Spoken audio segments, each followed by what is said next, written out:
Sir, we have picked the topic of monkey mind and like आप अपने previous session में भी जैसे you tell कि we are all fundamentally monkeys, right? तो मतलब हम जो भी चीज़ करते हैं we do it out of an instinct. उसकी वजह से कभी कभार हमारे consequences ऐसे हो जाते हैं which are unexplainable या फिर जिसको हम बाद में regret भी कर सकते हैं.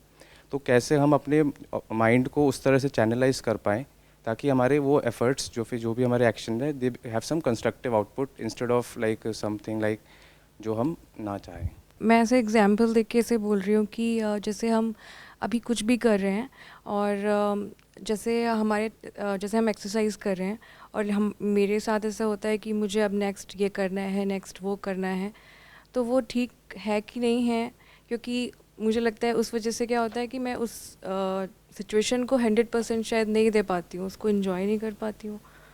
ऐसा कुछ प्रॉब्लम मुझे लगता है इसमें. मेरा कंसर्न ये है कि कभी कभी हम डिसाइड करते हैं कि ये काम मुझे नहीं करना है, लेकिन होता क्या है कि थोड़े थोड़े टाइम बाद आप बहुत सारे लोग आपको बोलने लगते हैं कि भाई ये चलिए कर लेते हैं, तो कहीं ना कहीं मंकी माइंड वहाँ पे आ जाता है कि चल हाँ करने में कोई बुराई तो नहीं है, या फिर आप दूसरों को देखते हैं करते हुए, तो वहाँ पे हमारा माइंड डिस्ट्रैक्ट हो जाता है कि मैंने डिसाइड किया था नहीं है, लेकिन मोमेंटरीली वो वहाँ से डिस्ट्रैक्ट हो जाता है, और उस टाइम पे अगर टाइमली एक्ट नहीं किया तो हो सकता है डिसीजन ले भी ले हम लोग.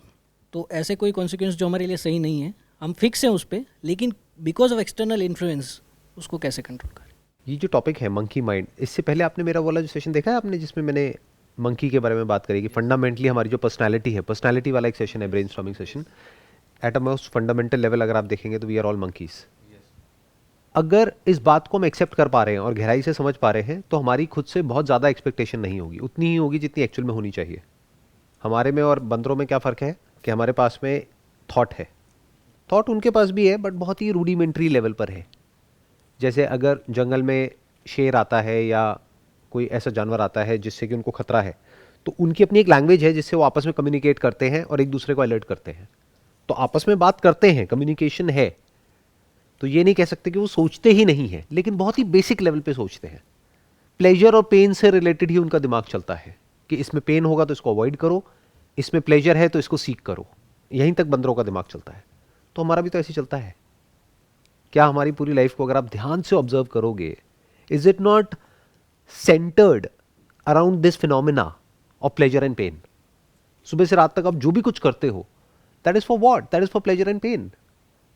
उसको आप अपने माइंड में ऐसा बना देते हो कि पता नहीं ये जो मैं कर रहा हूं उसमें मॉरली ये कितनी बड़ी चीज है, ये है वो है. जबकि एक्चुअल में अगर आप देखोगे तो आप अगर किसी का कुछ भला भी करते हो, उसके भी पीछे एक प्लेजर होता है. आप किसी के साथ रिलेशनशिप में जाते हो, that is again because of pleasure. अगर उस रिलेशनशिप से आपको पेन मिलता है, आप खत्म कर देते हो रिलेशनशिप को. ऐसी तो है हम सब. तो सबसे पहले तो अपने आप से उतना ही एक्सपेक्ट करो जितने कि हम एक्चुअल में हैं, तो प्रॉब्लम नहीं होगी. ये पहला स्टेप आ गया. अगर आपको ये लगने लग गया कि मेरा जो थॉट है दैट इज ऑल पावरफुल, कि मैंने अगर एक बार सोच लिया तो अब मेरा माइंड उस पर स्टिक हो जाएगा और अब दुनिया इधर की उधर हो जाए, मेरे माइंड में और कुछ आएगा ही नहीं, तो ऐसे इंसान को बेवकूफ कह सकते हैं, समझदार नहीं कह सकते. Because doubt is the sign of intelligence. हर चीज के बारे में ओपन रहना, that is sign of intelligence. कुछ लोग होते हैं जो बहुत ही ज्यादा रिजिड होते हैं अपनी लाइफ को लेकर के. ऐसे लोगों के साथ किसी को रहना अच्छा नहीं लगता है. जिसको बोलते हैं ना हिंदी में लकीर के फकीर, अच्छे लगते हैं ऐसे लोग. ऐसे लोग अच्छे लगते हैं ना जो अपनी लकीरें शिफ्ट करते रहते हैं. तो इस टॉपिक के दो एस्पेक्ट्स हैं, एक है फिजिकल, एक है साइकोलॉजिकल. पहले फिजिकल को अच्छे से समझ लेते हैं. फिजिकल में प्रॉब्लम क्या है कि आज की डेट में हम सबकी जो डाइट है, जो भी ये 5 कंपोनेंट्स हैं जिसके कि हम बने हैं, धरती जल अग्नि वायु आकाश, इस सब में मिलावट है. ना तो आपको अच्छा खाने को मिल रहा है, ना पीने को मिल रहा है, ना अच्छी हवा है, कुछ भी प्योर नहीं है. तो आप ये कैसे एक्सपेक्ट कर सकते हैं कि बॉडी ठीक से काम करेगी? Body is nothing but food. Food ही तो है ये. You don't need medicine, you need food which works as medicine. अगर फूड अच्छा खाने लग जाए तो. बट अच्छा फूड है कहां? फूड में मिलावट है, क्योंकि ग्रीड है वो आदमी की नस नस में दौड़ रही है, आदमी औरत वॉटेवर. साफ सुथरा ना खाने को है, ना पीने को है, ना सांस लेने को है. तो फिजिकली प्रॉब्लम आनी ही आनी है, इसको तो एक्सेप्ट ही कर लो. तो there is a strong possibility कि आप जिसको साइकोलॉजिकल समझ रहे हो वो फिजिकल हो सकता है. यानी हो सकता है ब्रेन में कुछ ऐसे केमिकल्स हैं या बॉडी में कुछ ऐसे हार्मोन्स हैं जो होने चाहिए रिलीज, और वो नहीं हो रहे हैं. तो उसमें आपको किसकी हेल्प चाहिए? उसमें बातें काम नहीं आएंगी, उसमें बैठ करके अपने आप को कंट्रोल करना, ये करना वो करना, वो सब काम नहीं आएगा। तो you need to go to a psychiatrist. एक डॉक्टर के पास में जाना है, वो अच्छे से डायग्नोस करेंगे और वो समझेंगे क्या प्रॉब्लम है, उसके अकॉर्डिंग जो डेफिशिएंसीज हैं उसके अकॉर्डिंग वो मेडिसिन देंगे और आपको बताएंगे कि अब आपको क्या करना है क्या नहीं। इसको मैं ऐसे बोल सकती हूँ कि जैसे ये मंकी माइंड को कि डिसीजन मेकिंग में प्रॉब्लम करता है ये, तो अगर हम एक्सेप्ट कर लेंगे कि हाँ ठीक है हमारा मंकी माइंड है, हम ऐसे मतलब होएगा, ये नॉर्मल है हमारे लिए, हम इधर उधर डाइस ही रहेगा हमारा डिसीजन, लेकिन ये लॉन्ग टर्म के लिए तो अच्छा नहीं है, हमारी ग्रोथ के लिए भी अच्छा नहीं है अगर हम इसे एक्सेप्ट करके बैठ जाएं कि ये होता ये रहेगा। एक्सेप्ट करना या ना करना कोई ऑप्शन नहीं है, ये फैक्ट है। आपने ये टॉपिक चूज किया, इसका मतलब यही है कि माइंड जो है उसकी धज्जियां उड़ी हुई है, माइंड में कुछ भी चलता रहता है। तो इसको आप चाहे एक्सेप्ट करें या ना करें, दैट इज अ फैक्ट। जैसे आग में हाथ लेकर के जाओगे तो हाथ जलेगा, इसको आप चाहे एक्सेप्ट करें या ना करें, ये चाहे आपके लिए अच्छा है या बुरा है, बट फैक्ट इज फैक्ट। तो सबसे पहले तो फैक्ट को फैक्ट की तरह देखो। आई एम नॉट सेइंग कि इसको एक्सेप्ट कर लो और यहीं पे रुक जाओ। मैं ये कह रहा हूं पहले तो इस सच को देख लो कि ऐसा हमारा माइंड है। At a psychological level there is lot of suffering that is there is lot of disorder, there is lot of chaos. Mind बिल्कुल भी स्टेबल नहीं है। एक सेकंड में कहीं होता है, अगले सेकंड में कहीं और होता है। एक सेकंड में कुछ अच्छा लग रहा होता है, अगले सेकंड में बुरा लग रहा होता है। एक मिनट में लगता है कि इसके साथ रहना है पूरी जिंदगी, अगले मिनट में लगता है छोड़ो इसको। जॉब एकदम अच्छी लगने लग जाती है, एक दिन ऐसा लगता है इससे बढ़िया तो लाइफ ही नहीं है, अगले दिन ऐसा लगता है लाइफ ही बेकार है, लाइफ को ही खत्म करो। ऐसा होता है या नहीं होता है? तो I am saying it's not an option, it's a fact. Let's look at it as it is. जब आप इसको देख लेंगे अच्छे से, अब हम उसके रूट कॉज को समझने की कोशिश कर रहे हैं। पहले तो आप ये एक्सेप्ट करो कि प्रॉब्लम है माइंड के लेवल पे। अगर आप ये कहते हो कि कोई प्रॉब्लम ही नहीं है तो बात ही खत्म हो गई, फिर तो ये टॉपिक ही बेकार हो गया। बट इफ यू से and you can see, not just saying it, but if you can see that कि माइंड के लेवल पे क्या इश्यूज हो रहे हैं, देन कम्स द क्वेश्चन कि इसका सोल्यूशन क्या है। पहले प्रॉब्लम को समझते हैं, फिर सोल्यूशन पे आते हैं। तो प्रॉब्लम मैंने क्या कहा, आज की डेट में जो एक बहुत बड़ी प्रॉब्लम है वो है फिजिकल। इसको हम अंडर एस्टिमेट नहीं कर सकते। तो there is a strong possibility कि वो लोग जो अभी मुझे वीडियो में देख रहे हैं वो साइकोलॉजिकली अपनी प्रॉब्लम को सॉल्व करना चाह रहे हैं, यानी मेरी वीडियोस को देख करके या कहीं किसी से बात करके या कुछ भी उल्टा सीधा करके। बट हो सकता है उनको ज़रूरत है एक साइकेट्रिस्ट की, एक प्रोफेशनल डॉक्टर की, जो कि डायग्नोस करे कि उनकी प्रॉब्लम एक्चुअल में क्या है, वेदर इट इज़ फिजिकल और साइकोलॉजिकल। और ये प्रॉब्लम टाइम के साथ साथ बढ़ने वाली है, बिकॉज बॉडी और माइंड दो अलग अलग चीज़ें नहीं है। ये मत समझो कि बॉडी अलग है माइंड अलग है। अरे बॉडी इज माइंड। ब्रेन में आपके कुछ पर्टिकुलर केमिकल्स रिलीज होने चाहिए, अगर वो रिलीज नहीं होते हैं प्रॉपरली तो आपको बुरा फील होने लग जाएगा, आपको सब कुछ ही बुरा लगने लग जाएगा। और आपको लग रहा है कि मुझे बुरा इसलिए लग रहा है क्योंकि ऐसे थॉट्स आ रहे हैं, और ऐसे थॉट्स आएंगे तो और बुरा लगेगा, तो वो एक साइकिल बनती है। तो अगर ये 1-2 महीने तक 3 महीने तक इस तरह के थॉट्स आते हैं, जैसे किसी के माइंड में मान लो सुसाइडल थॉट्स आ रहे हैं और उसको यही नहीं पता है कि क्यों आ रहे हैं, या पता भी है तो वो स्टेट बनी हुई है, या तो है 1-2 बार वो थॉट आया चला गया, दैट्स ओके। बट अगर वो आया और वो बना ही हुआ है तो a person should immediately consult with a doctor. ये बात उसको खुद भी समझनी है और उसकी फैमिली को भी समझनी है। फैमिली ना भी समझे तो उसको खुद तो समझनी ही है, मेडिकेशन लेनी है। That is one very important to understand. क्योंकि हम जो यहाँ पे लोग हैं, हमारे माइंड में प्रॉब्लम क्या है कि कोई भी, जैसे अगर आपका पेट खराब होगा आप डॉक्टर के पास जाओगे तो आपके घर वालों को कोई दिक्कत नहीं है, बट अगर ब्रेन के लेवल पे कोई प्रॉब्लम होगी डॉक्टर के पास जाओगे तो क्या कहेंगे, आप पागल हो गए हो। तो वो खुद पागल है, क्योंकि उन्हें पता ही नहीं है कि ब्रेन के लेवल पे प्रॉब्लम्स क्या हैं आज की डेट में और किस लेवल पे है। क्योंकि उन्होंने कभी फेस नहीं करी तो उन्हें लगता है कि आप भी फेस नहीं करोगे। टाइम बदल चुका है। उनके टाइम पे आज से 20-30-50 साल पहले इस हद तक मिलावट नहीं थी हर चीज में, इस हद तक पोल्यूशन नहीं था।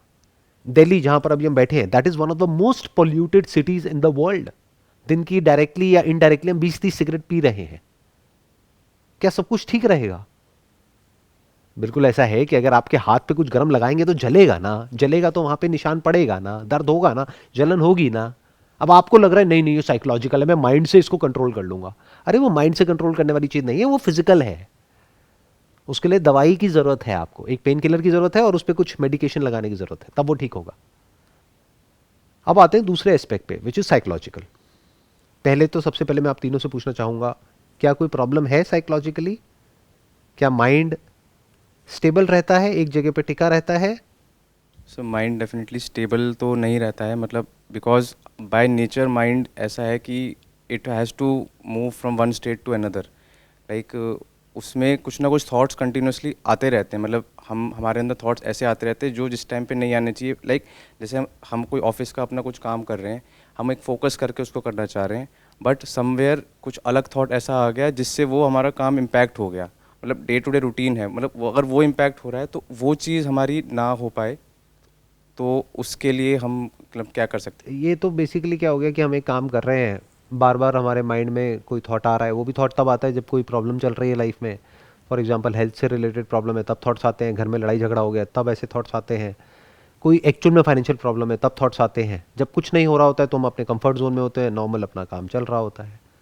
तो ये कोई बहुत बड़ा इशू नहीं है, ये तो सबके साथ होगा ही। मतलब ये तो बिल्कुल ऐसा है कि अगर कोई प्रॉब्लम होगी तो उससे रिलेटेड थॉट्स आएंगे ही ना। दांत में दर्द होगा तो दांत से रिलेटेड थॉट्स आएंगे ही ना, दर्द से रिलेटेड। ऐसा कैसे हो सकता है वो ना आए? But I am talking not at a surface level, I am talking at a very deeper level, कि फंडामेंटली क्या आप देख पा रहे हो कि माइंड के लेवल पे क्या इशू है, या कोई इशू है भी या नहीं है? सर इशू तो डेफिनेटली है, बट वो समझ नहीं पा रहे हैं, मतलब कि मतलब उसको उस डेप्थ में जाके हम उसको कैसे मतलब उसको निकाल मतलब देख पाएँ। द प्रॉब्लम इज कि we are ignorant of the fact कि डीप विद इन साइकोलॉजिकली किस लेवल के क्या क्या इश्यूज है। वो तब पता लगता है जब वो सिचुएशन आती है और सब कुछ आउट ऑफ कंट्रोल हो जाता है, तब पता लगता है कि किस में कितना दम है।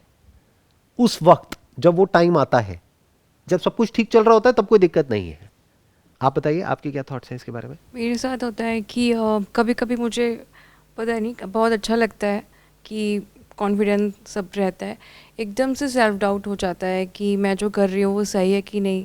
सेल्फ डाउट तो होगा ही, it is a sign of intelligence कि जो हम कर रहे हैं उसमें हमको डाउट होता है। जैसे एक टेररिस्ट है, उसके माइंड में कभी डाउट नहीं होता कि मैं जो कर रहा हूँ वो सही है गलत है। तो जो भी आप कर रहे हो उसके प्लस माइनस है, ना करने के भी प्लस माइनस है। जैसे ही आप कुछ करोगे और आप अगर इंटेलिजेंट हो, यानी कि आप एक सिचुएशन की हर साइड को देख सकते हो, नैरो माइंडेड नहीं हो कि बस एक ही तरीके से चल रहे हो। जैसे घोड़ा होता है, उसके यहाँ पे वो लगा दिया, अब वो ना लेफ्ट देख रहा है ना राइट देख रहा है, सीधा सीधा चल रहा है, तो उसको कोई डाउट भी नहीं आ रहा, उसके माइंड में कोई कंफ्यूजन भी नहीं है, वो सीधा सीधा चलता रहेगा। तो self doubt is not a problem. Because of this self doubt थोड़ी बहुत एंजाइटी ट्रिगर हो गई, that is not a problem. I am asking at a deeper level, is there any problem? Can we see that? Not able to see any problem at a deeper level, but there is a problem at surface level, that whenever I try to meditate, I mean when I sit, I'm not able to sit more than 5 minutes. But then, as I've heard in your session, ki being present at any moment is meditation. So that is fine. Whenever I'm taking any session or taking any trainings, or whenever I'm preparing any content, then I'm present, fully present. So if meditation is being present, then why do we need to sit in the meditation holding our breath? And if I sit there, then the monkey mind comes in. अगर आप actual में समझना चाहते हो ना कि problem क्या है माइंड के लेवल पे, या ये मंकी माइंड एक्चुअल में क्या है, तो आपको बैठना पड़ेगा। You have to sit for hours at one place without doing anything. तब आप इस प्रॉब्लम की इंटेंसिटी को समझ सकते हो, वरना तो समझ ही नहीं सकते। और यही प्रॉब्लम है, we are ignorant of the fact कि एक्चुअल में कहानी चल क्या रही है। और जब तक पता लगता है तब तक बहुत देर हो जाती है, फिर ये बातें काम नहीं आती है। डीप विद इन एक लोनलीनेस है, आई एम नॉट श्योर कभी आपने उसको फील किया है या नहीं किया है। बोर्डम है, मीनिंगलेसनेस है, रेपिटेटिव एक रूटीन है जो गोल गोल गोल गोल घूम रहा है। बहुत कुछ लाइफ में ऐसा करना पड़ रहा है जो हम नहीं करना चाहते हैं। फियर है, रेस्टलेसनेस है। जब आप बैठोगे तब ये सब नज़र आएगा, अपने साथ में अकेले में जब एक्चुअल में टाइम स्पेंड करोगे तब ये समझ आएगा। बट हम कभी अकेले होते ही नहीं हैं, या तो हम किसी पर्सन के साथ होते हैं, या फिर हम मोबाइल पे टाइम पास कर रहे होते हैं, या टीवी देख रहे होते हैं, कुछ ना कुछ कर रहे होते हैं बिना हिले। क्या हम एक जगह पर टिक करके बैठ सकते हैं 1 घंटे तक बिना हिले? मतलब बॉडी के लेवल पे भी बिना हिले, माइंड के लेवल पे भी बिना किसी प्रॉब्लम के, आराम से। इसको सेल्फ इंक्वायरी बोलते हैं, सेल्फ एक्सप्लोरेशन बोलते हैं, सेल्फ डिस्कवरी बोलते हैं।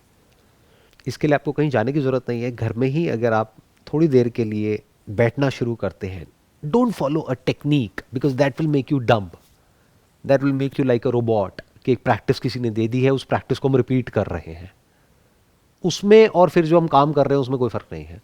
जॉब में भी तो ये होता है, किसी ने बता दिया ये काम करना है, वो काम हम कर रहे हैं। तो इसके लिए कोई प्रैक्टिस नहीं है, कोई रूटीन नहीं है, कोई टेक्निक नहीं है। You have to just sit with yourself. शुरू में may be for half an hour, just watch your breath, या फिर just be aware of whatever is there. जो दिख रहा है बस वहीं तक देखो, सुनाई दे रहा है तो सुन लो, कोई थॉट आ गए तो आ गए, चले गए तो चले गए। जैसे इन्होंने बोला है मेडिटेशन का, तो अगर हम कोई भी ऐसे एक हॉबी लेके बैठकर, जैसे मेडिटेशन में अगर मन नहीं लग रहा है तो हम कुछ ड्राइंग करने लग गए या फिर पेंटिंग या फिर डांस करने लग गए, तो वो भी एक सोल्यूशन है कि इसमें प्रॉब्लम पता है क्या है, डांस हम 24 घंटे नहीं कर सकते। डांस कर करके आपकी बॉडी थक जाएगी। जैसे जो काम आपको अच्छा लगता है, पेंटिंग भी अगर अच्छी लगती है तो पेंटिंग आप दिन में 8 घंटे नहीं कर सकते, या तो थक जाओगे या बोर हो जाओगे। फॉर एग्जाम्पल, कोई खाना आपको बहुत अच्छा लगता है, अगर वही आपको दिन में 3 बार देने लग गए अगले 1 हफ्ते तक, उसी खाने से आपको नफरत हो जाएगी। तो प्रॉब्लम देख रहे हो, इस प्लेजर की प्रॉब्लम क्या है? We are always seeking pleasure in some और द अदर वे। तो इस प्रॉब्लम के 2 सोल्यूशन है साइकोलॉजिकल लेवल पे। एक, बिजी रहो, इतने बिजी रहो कि मरने की भी फुर्सत ना हो, कि अगर मौत भी आए तो आप उसको कहो अभी थोड़ी देर बाद आना, अभी मैं बिजी हूं। मतलब अपने आप को बिजी कर लो, घर पे भी, ऑफिस में भी, यहां भी, वहां भी बिजी रखो, और थक जाओ और थक करके सो जाओ, फालतू के थॉट्स ही नहीं आएंगे। That is one way of working. In fact अगर आप मंकीज को ध्यान से ऑब्जर्व करोगे, वो यही करते हैं। वो आपको कभी एक जगह पर टिक करके बैठे हुए नजर नहीं आएंगे। कुछ नहीं भी है करने के लिए तो इधर से उधर कूदते रहेंगे, उछलते रहेंगे, ये करते रहेंगे, वो करते रहेंगे, भागते रहेंगे, और कुछ नहीं मिला तो आपस में लड़ने लग जाएंगे। तो बंदरों से सीखो और बंदरों की तरह बिजी रहो, जिंदगी कट जाएगी, एंड में मौत आएगी, खत्म, टॉपिक क्लोज। या फिर एक दूसरा ऑप्शन है, वो क्या है कि हम ये समझे कि बंदरों में और हम में एक फ़र्क तो है। वो क्या है कि हमारे पास में थॉट है, हम चीज़ों को समझ सकते हैं, बंदर नहीं समझ सकते, क्योंकि समझने के लिए लैंग्वेज चाहिए, नॉलेज चाहिए, इंफॉर्मेशन चाहिए, जिसका एक्सेस बंदरों के पास में नहीं है, हमारे पास में है। तो अपनी उस पावर को अगर आप यूज करते हो, यानी माइंड को, थॉट को, अपनी अंडरस्टैंडिंग को, उसको यूज करते हो ये समझने में कि दुनिया क्या है, तो आप वही कर रहे हो जो बाकी सब कर रहे हैं। उसको समझोगे तो क्या कहेंगे कि आप नॉलेजेबल हो उस पर्टिकुलर टॉपिक में। उस नॉलेज से क्या होता है, डिग्री मिलती है, डिप्लोमा मिलता है, सर्टिफिकेशन मिलता है, उसके बेस पे आप जॉब करते हो या अपना कोई काम करते हो, आपको पैसे मिलते हैं। पैसे से क्या होता है, पेट भरता है। इस मामले में बंदर हमसे बेटर है। उन्हें बिना अपना ये सब टॉर्चर करवाए, यानी बिना स्कूल के, बिना कॉलेज के ही अपना पेट भर लेते हैं और बढ़िया जीते हैं पूरी जिंदगी। तो हम बंदरों से भी गए गुजरे हैं, अगर हम ऐसे ही जिए और ऐसे ही मरे तो। दूसरा ऑप्शन क्या है कि ये जो नॉलेज है उसको हम समझे कि नॉलेज किस किस तरह की होती है। 2 तरह की होती है। एक होती है दुनिया की knowledge, knowledge of the universe, knowledge of objects, knowledge of the world. दूसरी एक तरह की नॉलेज होती है, वो है नॉलेज ऑफ द सेल्फ। तो अगर आपको इस दुनिया की नॉलेज है तो आपको एक साइंटिस्ट कहा जा सकता है, बट जरूरी नहीं है कि अगर आप साइंटिस्ट हो तो आपका माइंड पीसफुल है। बहुत सारे ऐसे साइंटिस्ट हुए हैं पास में जिन्होंने सुसाइड कर लिया, जिनकी अगर आप लाइफ को ध्यान से ऑब्जर्व करेंगे, उनकी ऑटोबायोग्राफी पढ़ेंगे तो आपको समझ आएगा कि उनकी क्या हालत थी। उनकी रिलेशनशिप्स की बहुत बुरी हालत थी, उनके माइंड की काफ़ी बुरी हालत थी। नाम के लिए उनको बहुत सारे अवार्ड्स मिले हैं, ये मिले हैं, वो मिले हैं, पूरी दुनिया में लोग उनको जानते हैं, but at a personal level उनकी लाइफ की धज्जियां उड़ी हुई थी, जिंदगी मौत से भी बदतर थी। तो ये एक ऑप्शन है कि हम खुद को एक्सप्लोर करें। उसमें आपको जो साइंटिफिक बुक्स हैं वो काम नहीं आने वाली। उसके लिए आपको वेदांत को स्टडी करना होगा, which is about self knowledge. Vedanta means the pinnacle of knowledge, the essence of all knowledge, self knowledge. उसको आत्मज्ञान भी बोलते हैं। आत्मज्ञान मतलब मैं कौन हूं, जैसे अगर आप भगवत गीता पढ़ेंगे, आप में से किसी ने पढ़ी है मैंने कंप्लीट नहीं किया। तो उसमें 3 तरह के योग की बात करी गई है, कर्म योग, भक्ति योग और ज्ञान योग। मैं अभी जिसकी बात कर रहा हूं वो ज्ञान योग है। ज्ञान योग मतलब आत्मज्ञान योग, नॉर्मल दुनिया का ज्ञान नहीं कि मेंढक क्या है, कबूतर क्या है, ये क्या है, वो क्या है, ये सब नहीं। आत्मज्ञान एक रास्ता तो ये है। दूसरा रास्ता क्या है, कर्म योग, मतलब बिजी रहो, अपने काम में बिजी रहो, अपने काम को पूरे दिल से करो, अच्छे से करो, इस तरह से करो कि उसमें अपना सब कुछ लगा दो। तो काम करके थक जाओगे, थकने के बाद में नींद भी अच्छी आएगी, नहीं तो खाली दिमाग शैतान का घर। और क्या है, भक्ति योग। भक्ति मतलब क्या कि अगर आपका ध्यान लगता है भजन कीर्तन में, भगवान की कोई इमेज है उसमें या भगवान के नाम में जिसको मंत्र बोलते हैं, तो वहां पे अपना ध्यान लगा दो, सांसों के साथ में किसी मंत्र को जोड़ दो, ये एक रास्ता है। बट अगर आप पूछोगे एक्चुअल में परमानेंट सॉल्यूशन क्या है, if you want to see the end of thought, if you want to go beyond thought, if you want to actually fulfill the meaning of being human, तो फिर उसके लिए है ज्ञान योग, खुद का ज्ञान कि मैं कौन हूं। जब ये जवाब मिल जाता है तो ये भी समझ आता है भगवान क्या है, ये यूनिवर्स क्या है, लाइफ क्या है, डेथ क्या है। बट उसके लिए एक ऐसा माइंड चाहिए जो कि एक जगह पे टिक करके आराम से ठंडे दिमाग से चीज़ों को एज इट इज़ देख सके। तो उसकी शुरुआत कहाँ से होगी, बैठने से होगी। जिसको मेडिटेशन समझते हैं वो मेडिटेशन नहीं है।